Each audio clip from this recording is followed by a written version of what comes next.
Well, NATO leaders are trying to play President Trump at the NATO summit with two narratives. Number one, Russia is coming any minute now. We are at imminent threat of a full ground war with Russia, is what they want us to believe. Also, they will pay, they say, to match U.S. contributions. They're no longer just going to rest on the lure of American tax dollars. Wink, wink. Only they are trying to fool the president with bookkeeping, shady bookkeeping entries, but they are going to pretend. Here is NATO leader Mark Rutte today lecturing NATO members about paying more in front of President Trump, who nods approvingly. Watch. For too long, one ally, the United States, carried too much of the burden of that commitment. And that changes today. President Trump, dear Donald, you made this change possible. Your leadership on this has already produced $1 trillion in extra spending from European allies since 2016. And the decisions today will produce trillions more for our common defense to make us stronger and fairer by equalizing spending between America and America's allies. Okay, they sure got a telling to, didn't they? Our next guest, Gilbert Doctorow, is an academic and Russia-U.S. expert. He says this is pure theater because even if member states pretend to hit this 5% of GDP contribution, most of them can't afford it. And even if they could, it would make Europe less secure, not more.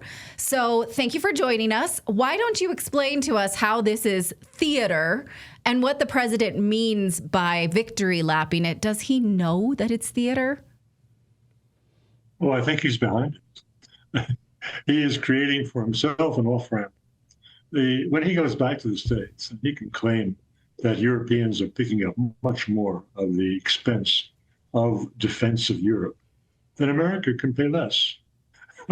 So without leaving NATO, he has prepared a downsizing of American participation thanks to the upsizing of all of the Europeans that they just signed on to today. Now, so does this mean the U.S. is getting a discount then?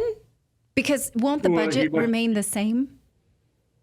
He as much as said that if they are increasing their contribution, then the Americans obviously are reducing their contribution. So that is the end result, similar to the political theater that we saw in its solution to the Israeli-Iran conflict, where effectively Trump was providing Netanyahu with an exit ramp. Now, so this is the second similar handling of allies and friends that we see within a week. And I think it should be interpreted that way. But let's take a step back. This is to be introduced over a 10-year period, which is to say, by definition, it will never be introduced. In 10 years in politics is an eternity. Not a single person there in that room today will be in power in 10 years. In the meantime, they all can kick the can down the road. So, but that is a generalization. I'd like to introduce some specifics into this conversation, which come out of my deeper knowledge of what goes on here in Belgium, the little country where I live, that happens to be the home to the NATO headquarters. It's a country which has one of the lowest contributions in Europe when looking at its budget, military budget, as a percentage of GDP. It's only 1.3% here. There's been a lot of discussion in the Belgian newspapers about how the Prime Minister, Mr. Bart de Wever, is promising to raise that to 2% before the end of the year. But it's all by chicanery. It's all by financial manipulations. It's by things like just relabeling various road improvements and bridge improvements that otherwise are part of the budget and calling them defense spending, because they're easing the way of Yankees who may arrive by plane or boat on these shores as they head off to fight the monster in the East whenever the war starts. This is nonsense, and it's openly admitted. This is not my judgment. It's the judgment of serious pro-Atlanticist journalists in an Atlanticist publication, like most of the European print media. So the idea of going from this 2% up to 3.5%, which is the real number, that's underneath the headline number of 5%, because the last 1.5% is indeed infrastructure spending, not real military spending. So to get from the 2%, which they can't make now, to 3.5% is frankly politically impossible. Again, not my judgment. This is a discussion of people who know a lot better than I do how the politics of budgeting works in Belgium. The simple statement is that there's no room for raising taxes. The taxes on the employees, on working people, are the highest in the world here in Belgium. Low taxes on capital, on real estate, so forth, but very high taxes on working people. You can't raise that. There'll be a rebellion. The government will fall. Indeed, in anticipation of any formal move to raise the military budget, there is a serious threat that the Liberals, who are part of the coalition, will leave the government and it will fall. It took 9 months to put together the existing Belgian government for after the June 2024 federal elections. 9 months. If this government falls, it'll take at least as much time to put together a replacement. And the caretaker government, during that time, cannot touch the budget, cannot introduce new legislation, meaning nothing will happen to meet the new higher spending requirements. Now, Belgium is not very dissimilar from the neighbors, even Germany, which has much better financing, much better credit access, easier to borrow, to pay for larger investments in its military industry and in paying for recruitments.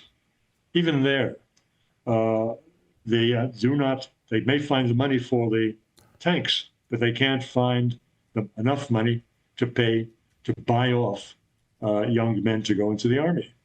The volunteers, I think in the last couple of months, they got 500 young Germans decided to enter and sign contracts to serve. But Mr. Pistorius is dismayed, and he is talking about, Pistorius is the defense minister. He comes from Schulz's party of socialists, but he more or less stands alone when he says, in his capacity as defense minister, that if the volunteers aren't there, then he will introduce the law for a draft to forcibly raise the number of soldiers in the German army. The most important thing that you can do to protect your family today is to protect them from cyber criminals and online predators. I mean, it is disgusting, this new era that we're living in. And there's one app that does it all. It's called Bunker. That's right. Bunker is developed by experts with 25 years of experience catching criminals and fighting cybercrime. They created Bunker to protect their own family, and now they're sharing it with you. What do you get with a Bunker family plan? Well, you get a private messenger to share messages, photos, and files with your spouse, your children, connecting only people that you approve. No spam, no surveillance, no imposters ever. Password manager, they also provide you to safeguard your family's online accounts, including financial, shopping, streaming, social media.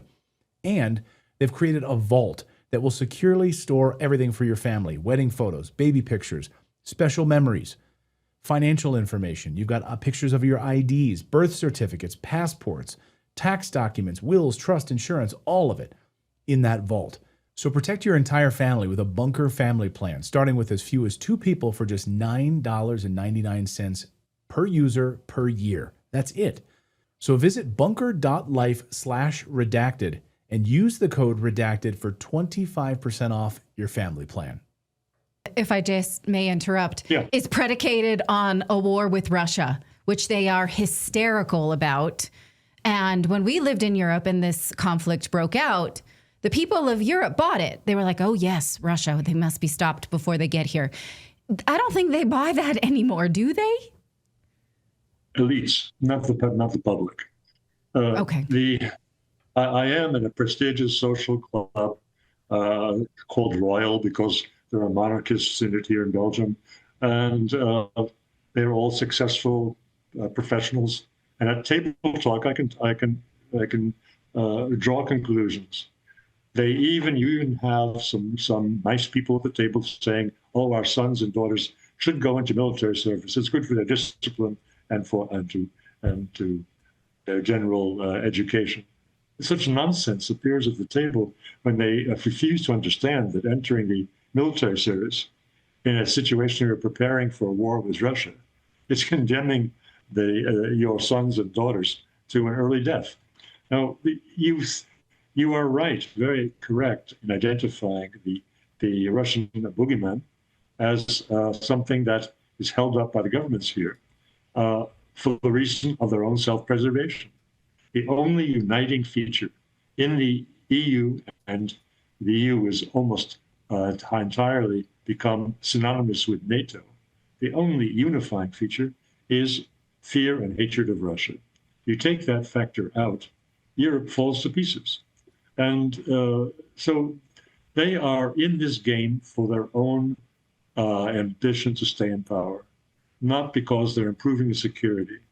I'd like to get to that second point, that they'll be weakening security of Europe, not strengthening it, if they were to succeed in raising the expenditures on military purposes. Over the last 30, 40 years, there has been a shifting balance between Russia, or the Soviet Union originally, on the east, and Western Europe and NATO on the other side, the west, over an emphasis in your defense planning on conventional weapons, conventional warfare, or on nuclear weapons. When you are the weaker side, you go for the equalizer. The equalizer is nuclear. When you're on the stronger side, you are a fan of conventional warfare and attrition warfare. In the end of the 1970s, early 1980s, before Russia collapsed, Russia even then understood that Europe, which had indeed a much stronger military establishment than today, 2-3 times more in the case of Germany, men, equipment, everything.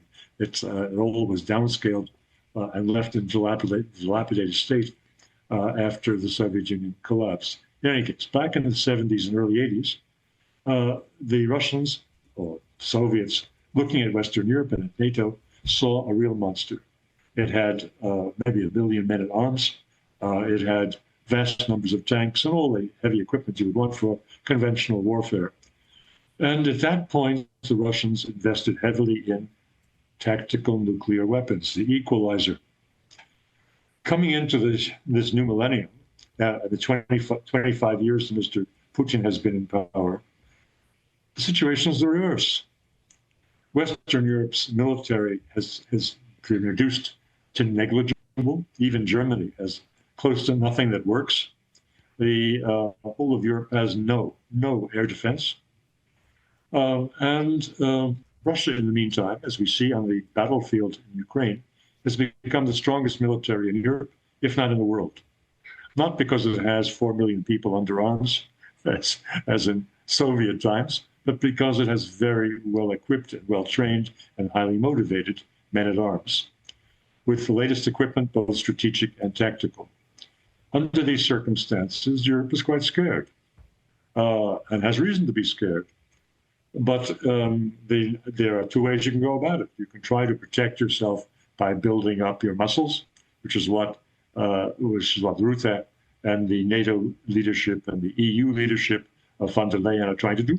Or you can go and talk to the Russians and revise the security architecture to bring them in from the cold and to remove the threat.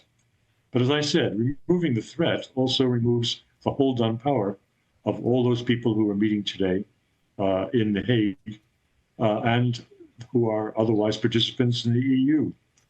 So they are caught in their own personal ambitions, working against the interests of the countries that have elected them. Well, you nailed it there. And the only thing that I might push back on is who will still be there in 10 years, because Ursula von der Leyen seems so slippery. She's like petrified wood in there that who knows when we'll ever be rid of her. But I want to let everybody know that they can read more of this brilliant analysis at Gilbert Doctorow's Substack. And we link to it regularly in the Redacted newsletter. He joins us for Russia, not from Russia, from Belgium, where it is late. So thank you, sir, for staying up and offering us this analysis as always. Well, thanks for giving me this platform.